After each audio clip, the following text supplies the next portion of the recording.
Back in 2009, many celebrities were getting impersonated on Twitter. This led to Tony La Russa suing Twitter for a fake page on their site, as back then they didn't have a customer service department and it was the only way to get their attention. Other celebrities jumped on the bandwagon and pleaded with Twitter to get rid of the parody accounts. Eventually, Twitter decided to solve this issue by deleting the fake accounts and verifying the celebrities. The aim was to make it easier for us, the great unwashed, to know we were actually talking to a famous person and not someone who was just good at impersonating a famous person. Initially, Twitter was in charge of reaching out to people they deemed worthy of a blue checkmark and offering it to them. I imagine there was some sort of ceremony involved, but as I was never offered one, I can't say for sure. At the same time, Twitter amended their terms of service to say that impersonating someone on their platform is not allowed, and anyone who does it is a very naughty boy who will be deleted. Back then, it didn't matter how many or how few followers you had. All that mattered is that you'd done something of note offline that meant someone could want to impersonate you online. Twitter was quick to say that a checkmark did not imply an endorsement, and that the tweets from verified accounts were not necessarily accurate or truthful in any way. It just meant that you were talking to the right person or brand. Now, the rollout wasn't perfect, and a lot of people said that Twitter were playing favourites by verifying more white men than any other group of people. But that's a story for another video. All you need to know is that between 2009 and 2016, Twitter wasn't sued by any famous people over fake accounts. And that's really what we all wanted in the first place. In July 2016, Twitter announced a public application verification process to give blue ticks to any accounts which have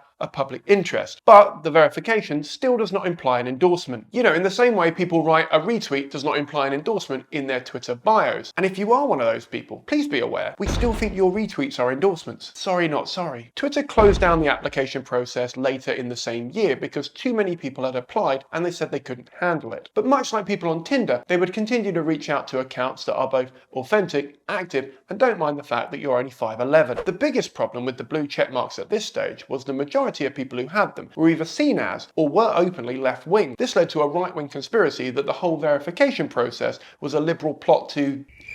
I don't know what they were thinking, or if they were thinking, because at the time a lot of major right-wing people were also verified. Your envy is showing, bro. This means that if you were verified and you posted anything which looked even slightly liberal or left-leaning, people on the right would reply with blue check in an attempt to undermine what you just posted. Before Elon had purchased Twitter, he loved this conspiracy theory, almost as much as I love, but do not believe in, the conspiracy theory that the reason we all went into lockdown in 2020 was so the government could change the batteries in all the birds which are secretly flying CCTV cameras. I mean, come on!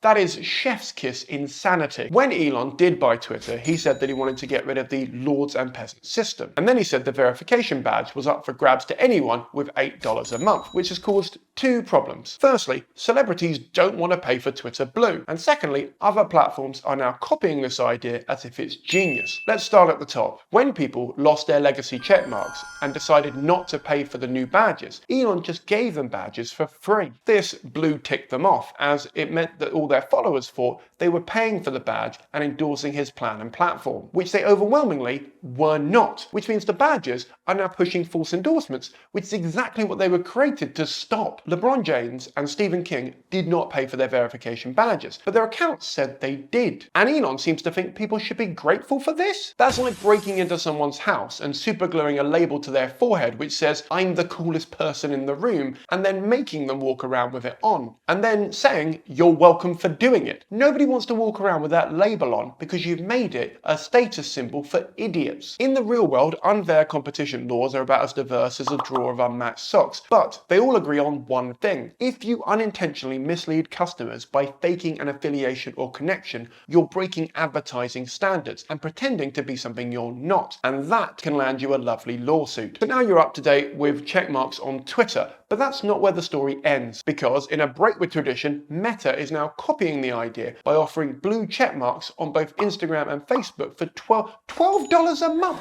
Really? You're making it a subscription, Zuckerberg. Cool story, bro. Google has now entered the chat and is offering blue check marks for email accounts, but in a weird plot twist, they're not charging for it. So now we're in a weird situation where blue check marks mean different things on different platforms, and not everyone is going to stay up to date with which is which. And most people, quite rightly, think it means nothing anymore, except that you're a super fan of Elon. This plays into a bigger issue of misinformation, deepfakes, and people not being sure where to go, who to believe, what to listen to, and who to trust. Oh, and if you're enjoying this fact-based content, you might want to subscribe right now. Basically, Elon has fucked it, and I'm angry, but I'm not sure who I'm most angry at. It could be Elon, for all the reasons I've outlined. It could be the shareholders of the companies that are constantly putting pressure on businesses to squeeze more money out of us. Or it could be Tony La Russa, who back in 2009 couldn't keep his mouth shut. Someone has to do something about this, because by making something as important as verification online a commodity, you exclude people who can't afford it or who don't want to pay for it,